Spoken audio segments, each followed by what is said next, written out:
Hello, my name is Fruh, and I'm one of the authors of The Decree for America. A decree is simply a faith proclamation that you put into writing.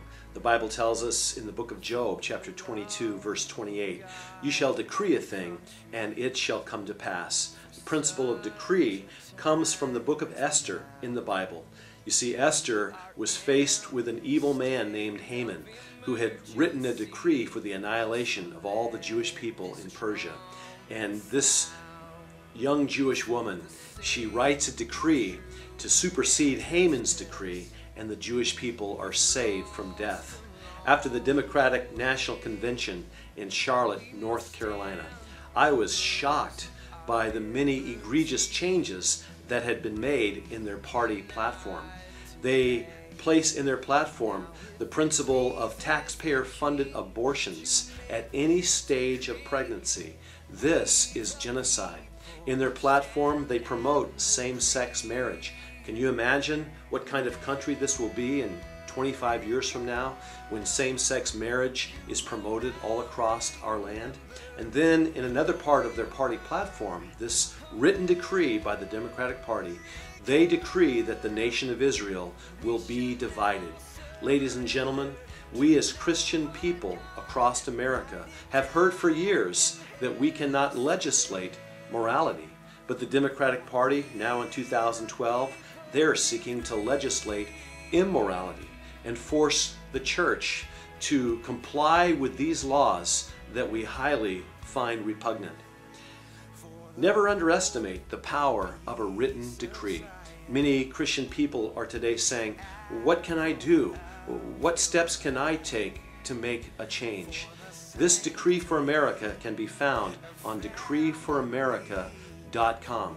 You can get involved. Like Queen Esther, you're a part of the Esther generation, and you can sign this decree at decreeforamerica.com. You can take the decree and give it to your pastor.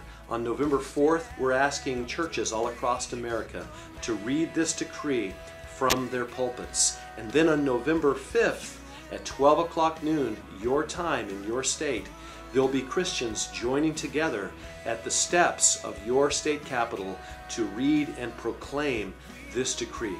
Will you join us? Will you get involved and sign this decree at decreeforamerica.com?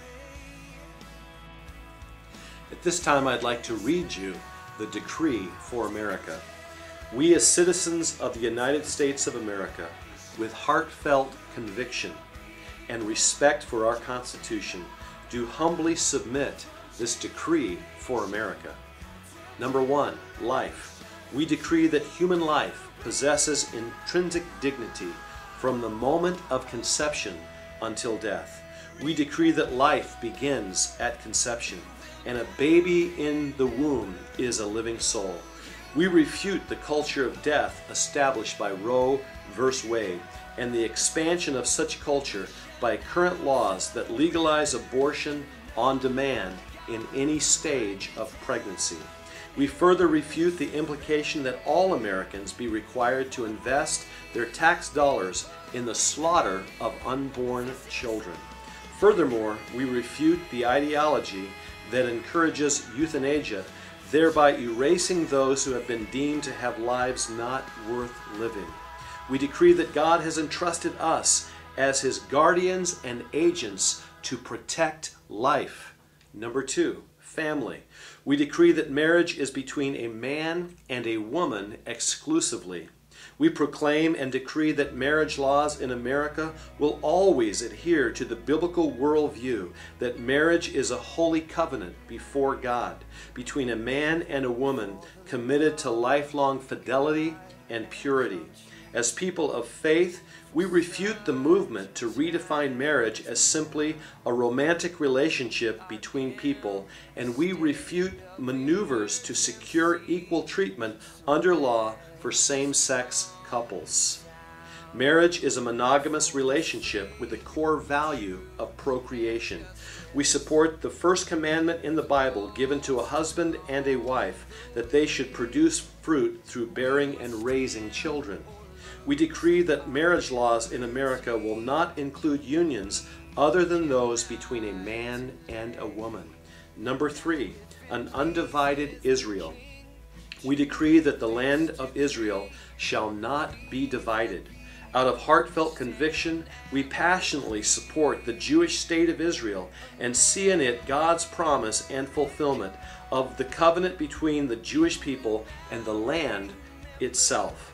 We proclaim that Jerusalem has always been the holy and anointed spot of Jewish history, and we declare it will always be the indivisible capital of Israel.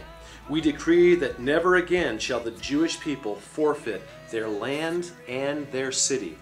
We decree that we cannot support a so-called right of return by Arabs into Israel, designed to demographically denude Israel as a Jewish state and culturally and religiously transform it from a free society into one under Sharia control.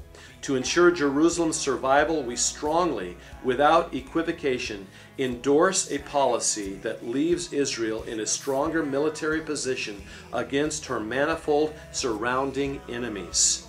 As with our forebears, we remain biblical Zionists who recognize the merit of being participants of Israel's ingathering of her exiles and the rebirth of the biblical land. Will you join with thousands of other Americans who are taking the time to go to decreeforamerica.com and sign this decree? God bless you.